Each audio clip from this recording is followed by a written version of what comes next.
Apat. Okay, the kind of love based on the verses na binigay sa akin ng Panginoon. I just want to share this with you.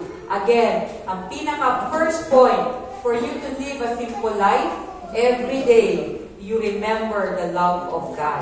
Amen? You remember the love of God. Ano bang love ng Panginoon?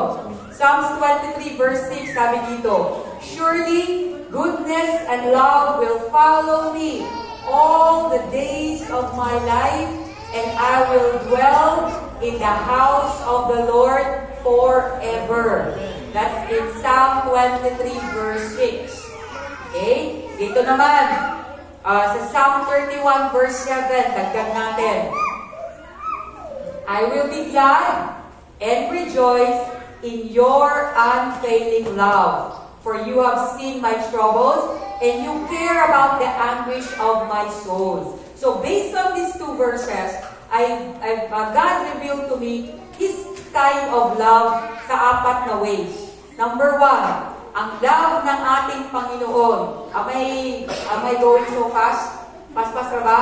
Okay? Upat, ka-way nga gigugma na sa Ginoo. Ang una, God's love understands our weakness and struggle without condemning us. Ibig sabihin, ang pagmamahal ng Panginoon sa bawat isa is walang condemnation and judgment.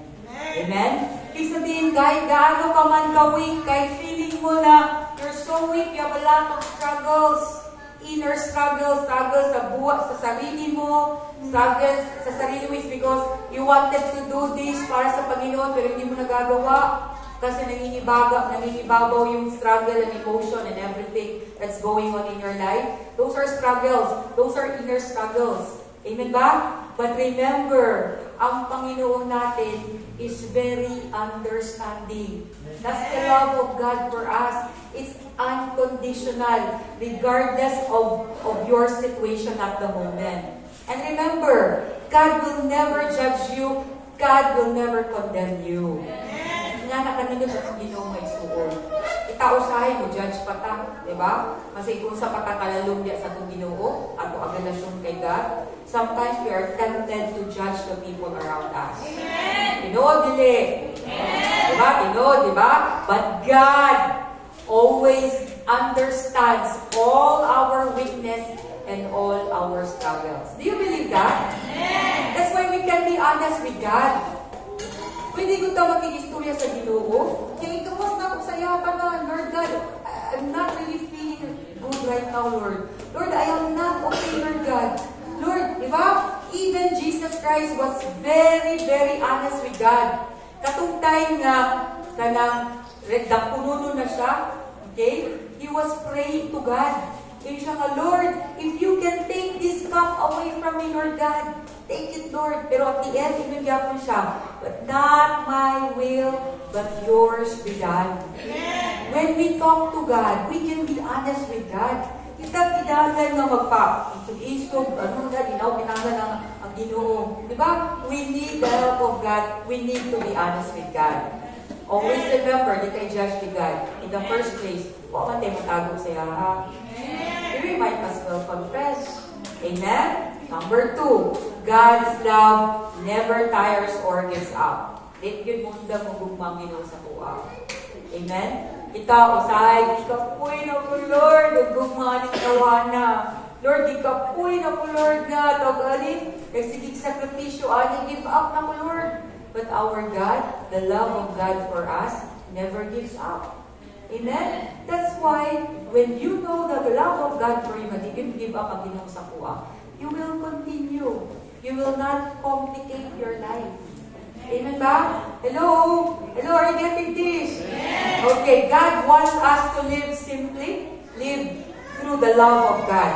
And the love of God is never tired. God will never be tired of us, and God will never give up on us. Letter C. Tungkol pa din sa love ni God, ha? Again, there are 3 main points. This is the 4 points sa number 1. Letter C. God's love is constant. It does not have moods, irritability, and bad temper. Amen? So, ang love sa Ginoo sa tuwa, di yun mausab. Constant yun na siya. Kita pa'y mausab sa Ginoo. Kita pa'y mangluod sa Ginoo. Kita pa usahay ang i-blame nato ang Ginoo. Diba? Hello? Kita pa usahay, mayroon ba nga, Lord, ginakunin mo. Kung ganun ang nag-serve ko sa imuha, karoon pa ngayon ang mga problema. Amen ba? But the love of God for us is constant. Amen? Amen? Kung mausap ka sa Ginoo, kita'y nag-complicate sa itong life. Amen? Kita'y nag-complicate, kita'y nag-buhat o mga kauganing, o mga problema sa itong kinabuhi. But God wants us to live a simple life by remembering that His love for us is constant. Dili din siya mausap. Unconditional din siya. So pag naana pirmi sa imong heart, kasi pag musay na itang musay muha, di ka magluhod kay God. Magluhod ba ka, pero mga pila lang ka minuto.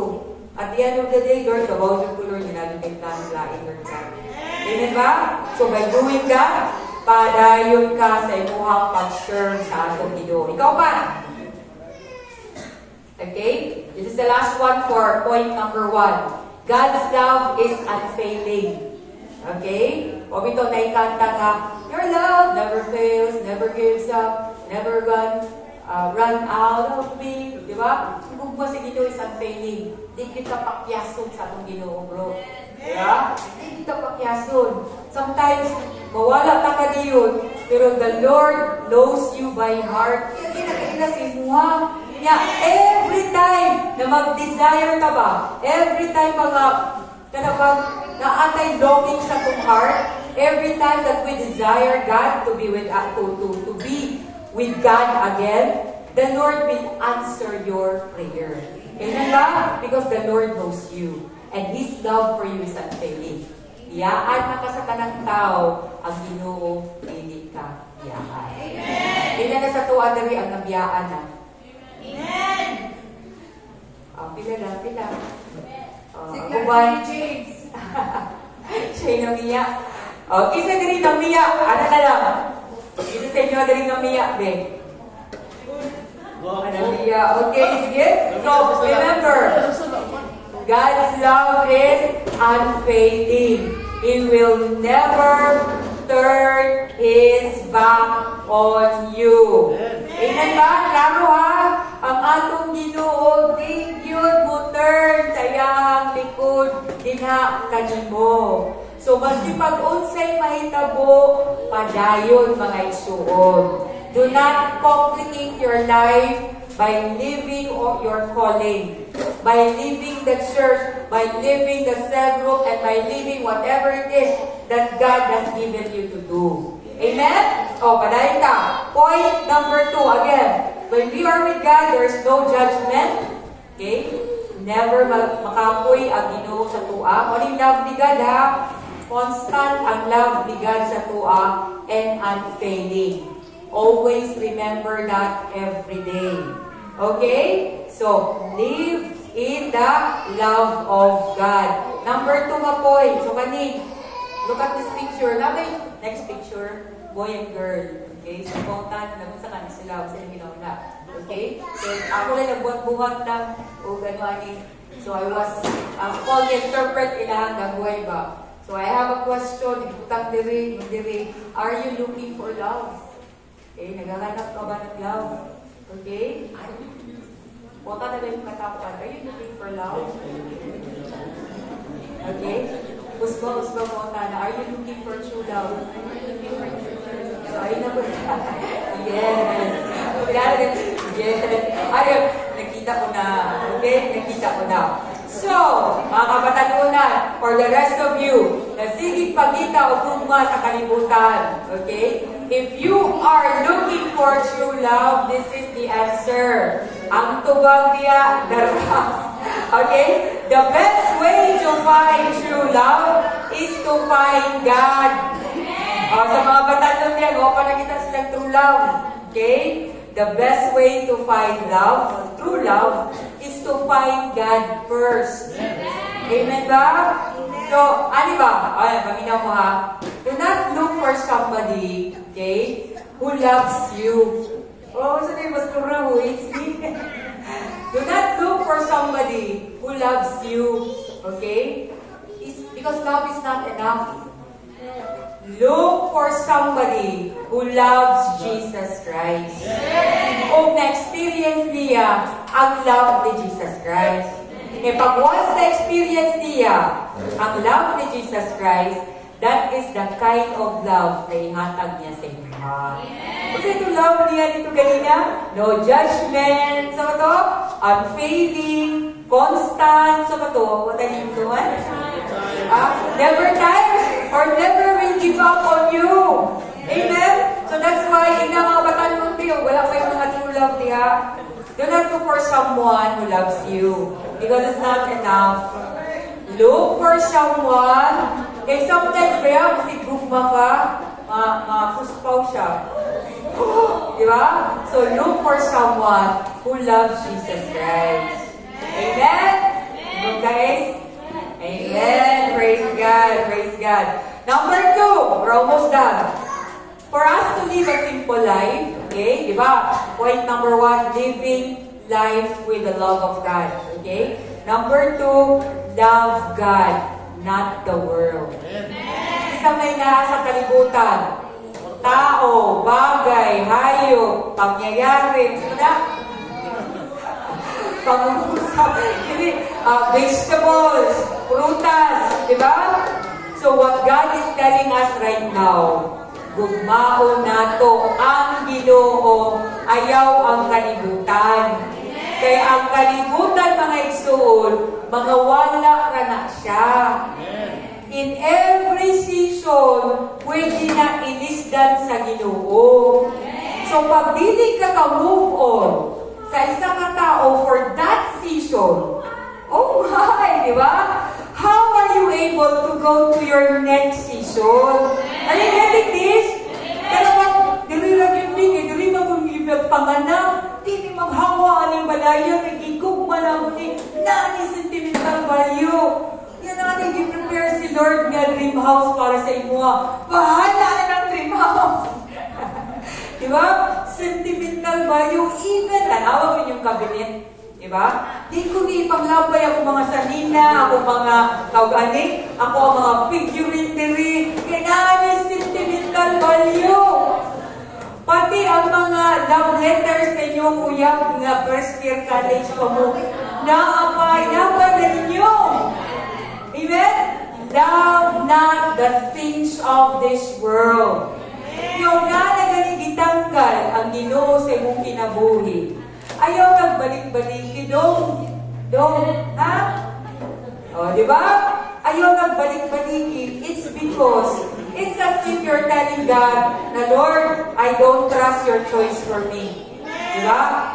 Ay, hindi kong sa choice. Kung ginakuha, Lord, hindi pwede kalain. Amen ba? So the Word of God is telling us in this verse, okay? No one can serve two masters.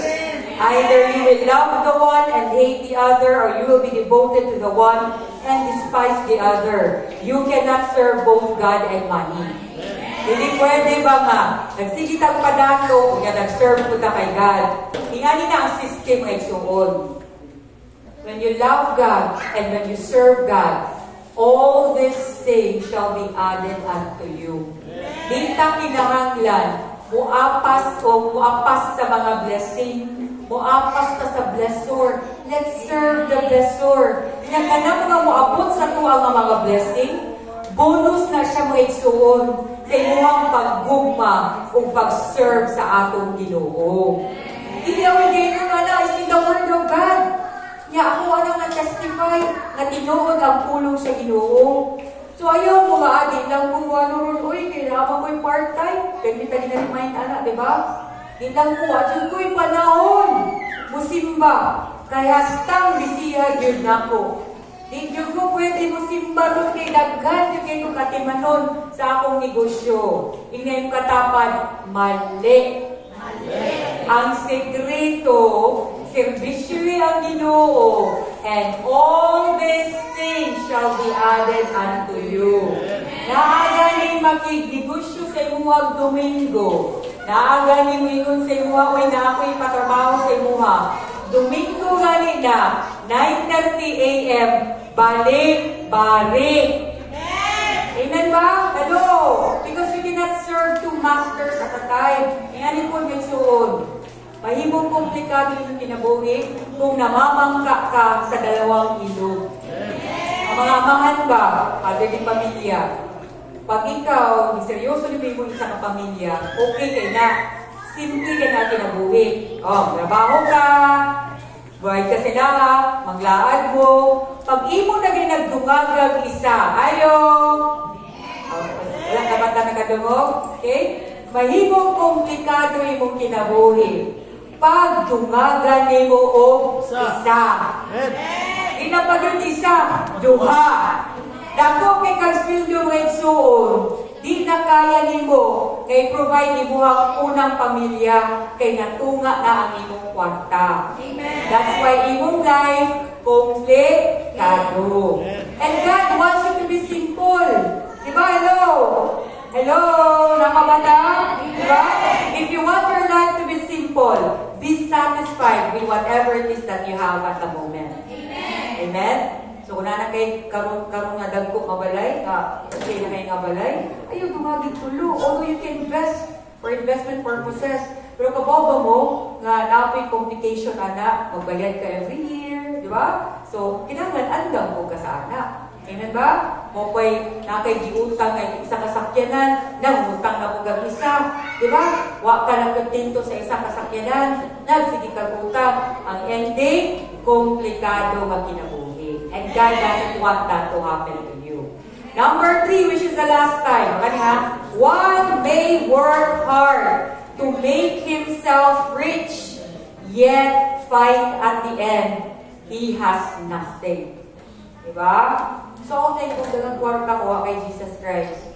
If you feel like malhappy ka if you have something, or walang-wala ka karon, if you have Jesus Christ in your life, you have everything. Namas kayuha ang tanan. Now, number 3, which is the last one. Feed and take care of God's lambs and sheep.